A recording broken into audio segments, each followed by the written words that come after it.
I'm joined now by Dhesigen Naidoo, Climate Adaptation Lead to the Presidential Climate Commission. A very good afternoon to you, Mr. Naidoo. Thanks very much for your time. The minister says Johannesburg essentially doesn't have any water shortage. So where's the problem? It's the key question, I suppose. Well, the minister is right to some degree in that the water we do have available to us in Gauteng isn't being used properly. That is true. I mean, we have a non-revenue water now close to 48%.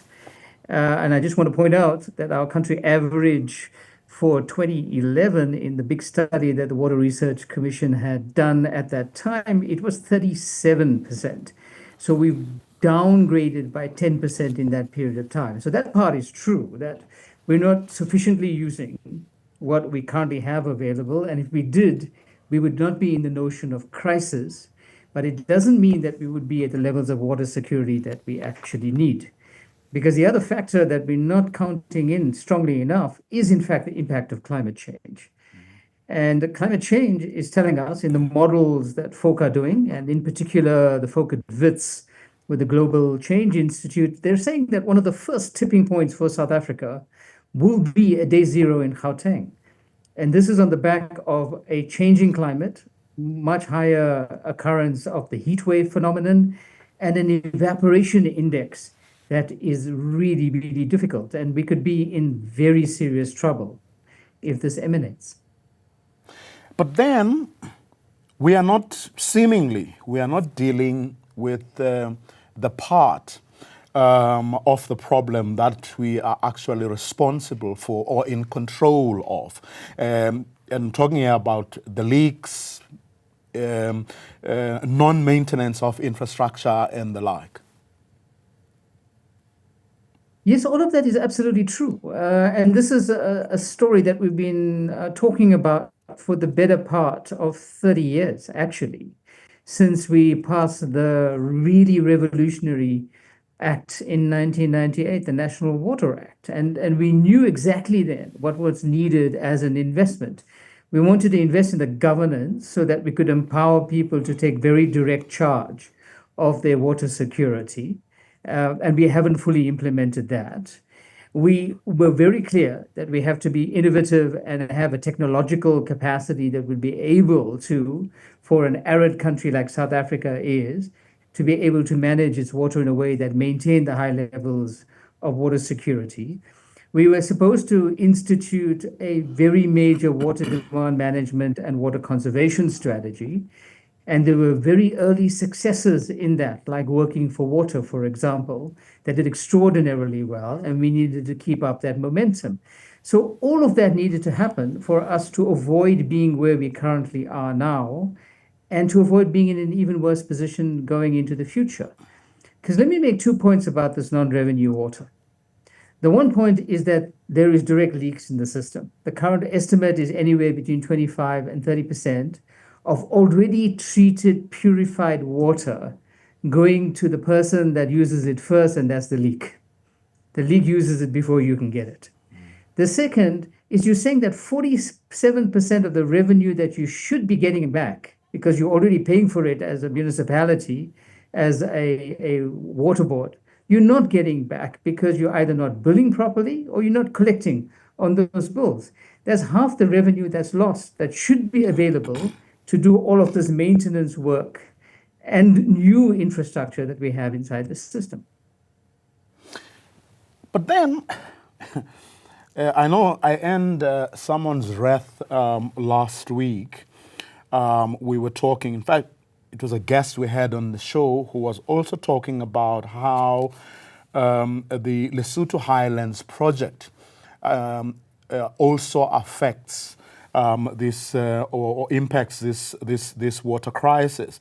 And someone said to me, no, it's unfair to blame the former Minister of Water Affairs, Vuyo Mvoko, for because Lesotho went through several regime changes, which made it difficult to manage that particular project. I don't know what your thoughts are around the Lesotho Highlands Water Project and its impact on our water situation.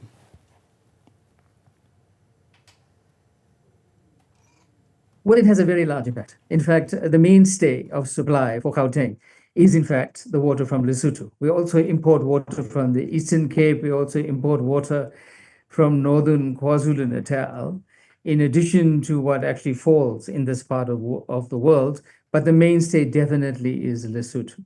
The issue around Lesotho is multifold. I mean, one of the issues is that, yes, the treaty did need to be renegotiated. And some of those negotiations took a little bit of time, but they're close to finalization now, partly because of the regime changes, the changes in government in Lesotho, but also because downstream countries like Botswana and Namibia needed to be in that negotiation in a much more prominent way than previously, so that we have a fair regime that happens right through upstream and downstream of South Africa. But we are there now, and we have a conclusion, and we have a go-ahead for phase 2.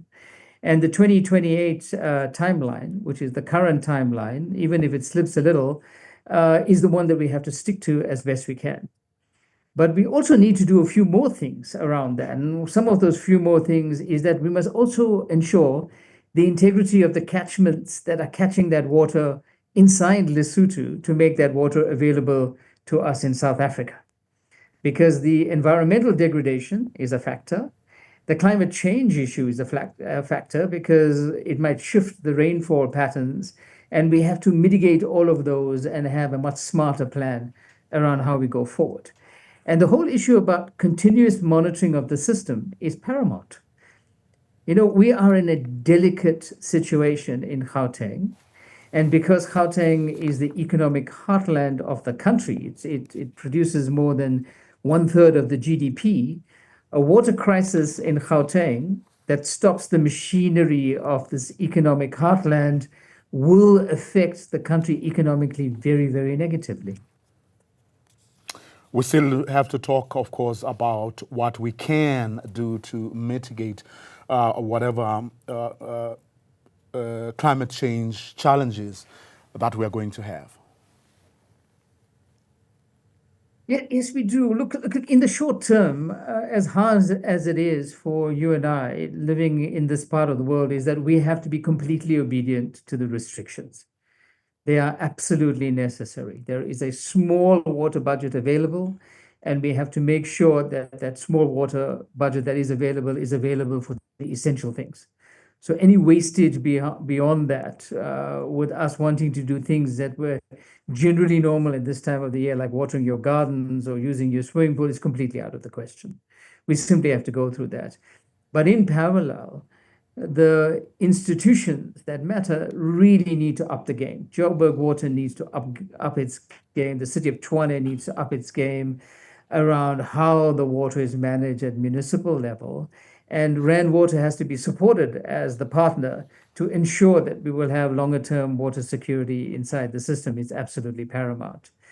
But at the same time, we need to start making the parallel investments in the things that matter in the long term. I mean, firstly, we still try to operate a 21st century system using mostly outdated technology, 20th century technology, and using 19th century operating rules. We have to change that fabric drastically in order to become a water secure region going into the future. We have to invest money in training hordes and hordes of professionals and paraprofessionals to be able to go out there, detect the leaks, repair those leaks so that we have a high integrity system. It is not unlikely that with this kind of effort, we can take that 47% all the way down to about 10%, which means you'll have 37% more money available to do what you need to do. And hopefully you reduce that leakage to less than 5%, which means you'll have more water available in the system. Because we can't run the era of organizing for very expensive water coming now from phase 2 to phase 1, all the way down from Lesotho into Gauteng to waste it all again with our infrastructure that's not operating and our revenue system that doesn't work. Dhesigen Naidoo, let me thank you for your time. He's the climate adaptation lead to the Presidential Climate Commission.